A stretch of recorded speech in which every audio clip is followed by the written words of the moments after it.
Welcome to the first niche wine and art interview. And today we will be interviewing artist Christopher Luna and drinking a lovely Italian wine from Tonino.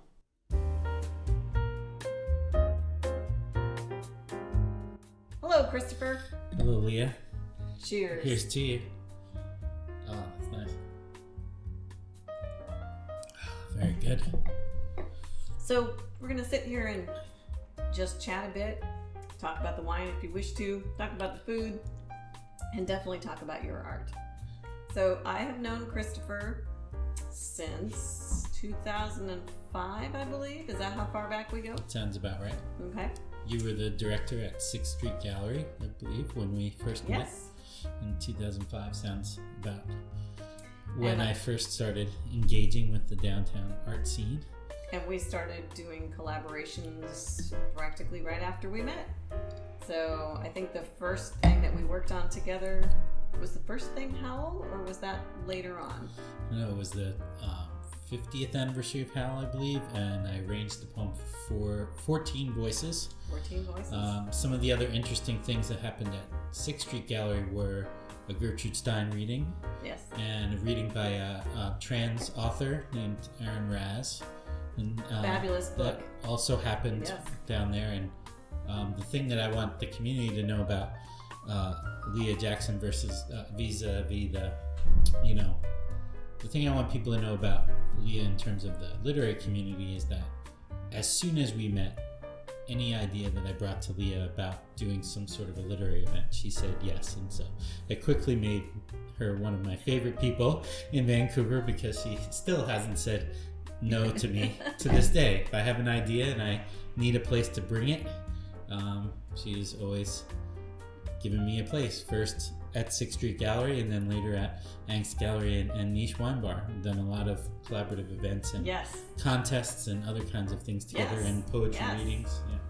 Yeah, Chris does not just do poetry and spoken word. He also is a visual artist as well. Yeah, and 6th Street Gallery, I mean, was definitely the first place in town that showed any of my work.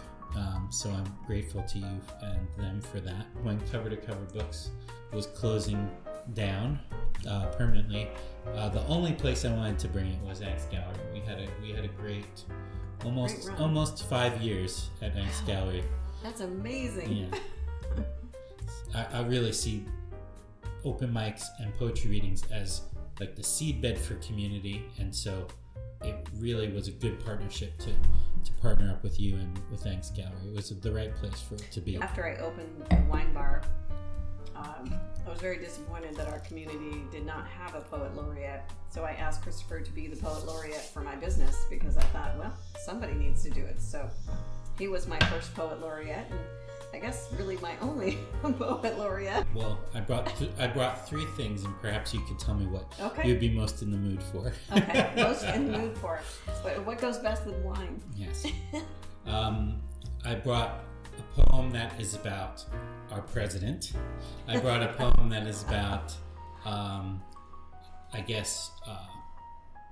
art and the state of the world, sort of what art does in the world. And then I brought a poem that's for my wife, and is sort of about what it's been like to the positive side of being, forced to stay at home with someone, who you care about, So what do you think you would, and I mean, of course, because I'm a poet, we're in love with the sound of our own voices, I'd be willing to read all three, but if you'd like to select one that sounds good to you, I'll do that.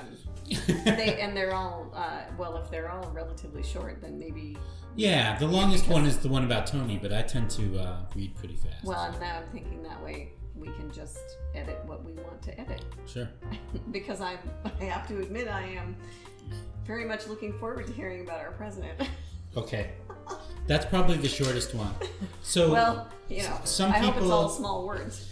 The first, I'll read all three and you can edit out what you don't like. But the reason why the one about the president is short is not because of how angry I am, but because during National Poetry Month, people sometimes do a poem a day thing. So I participated in that and then posted them online as I went.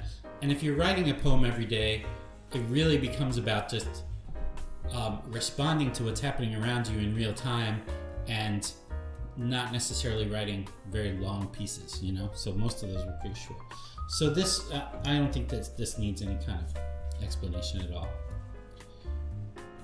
Your president wants you dead, infected, veins filled with disinfectant, starving, destitute, intubated, suffering, because you ignored the scientists in favor of the thug who daily destroys our democracy. Your president, not mine. Just a happy little tribute to the guy in charge, hopefully temporarily. So with this one, this is, I guess, about poetry and life, but I don't know where it came from. And, you know, those are sometimes the best ones where it just like kind of appears. The pulse of the poem licks the page in syncopated time. Steel type swings down with force, enough to strike through the aching emptiness of the blank sheet in repose. Enough to cause the page to ripple with a quiver, then allow you to flip her over, trembling in anticipation of the next offering. The impression of 1,000 sigils dripping in reverse. These leaves of grass yawp as they reverberate with the promise of the dawn. Now, that one was from April 24. The anti-Trump poem is a little bit later, a few days later. What do you think? Should I read all three? Yeah, Yeah. I do. Okay.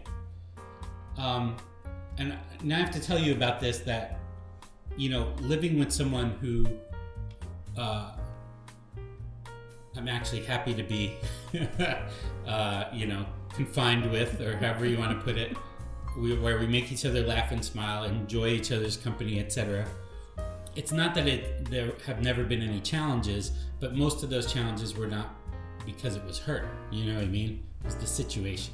So this poem is trying to sort of acknowledge that there could actually be an upside to the situation we find ourselves in. Unexpected gift for Tony Limbrazo Luna.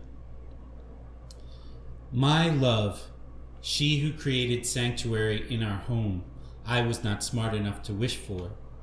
Tranquility I could not imagine because it was absent from my childhood. Has blossomed in this time of social isolation. We laugh more, talk more, really listen, really enjoy each other fully. I am not easy to live with, a vortex of verbal cacophony, constant processing and occasional paranoias. I am not finished wrestling with my father's wrath, yet she stands by me, doubles down on her compassion, and nurtures me some more.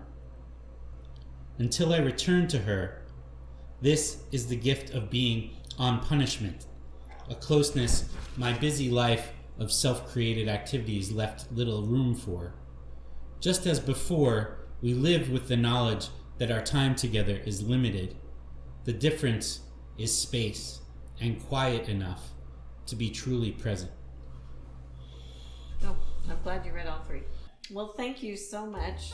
This has been awesome. I'm glad that you were my first artist for the Wine and Art interviews. I am too, and I want to say thank you to Ari and Josh, yes, who are here with us too, for all the things that they're doing to keep this going and keep Niche going. And I'm looking forward to seeing what this new video series will be like. Yes. And we certainly know that you will not run out of artists to talk to in this community. There'll be so many great people that you can have these conversations with. There'll be a lot of fun people. Yeah. So. Thank you. Thanks for having me. Thank you.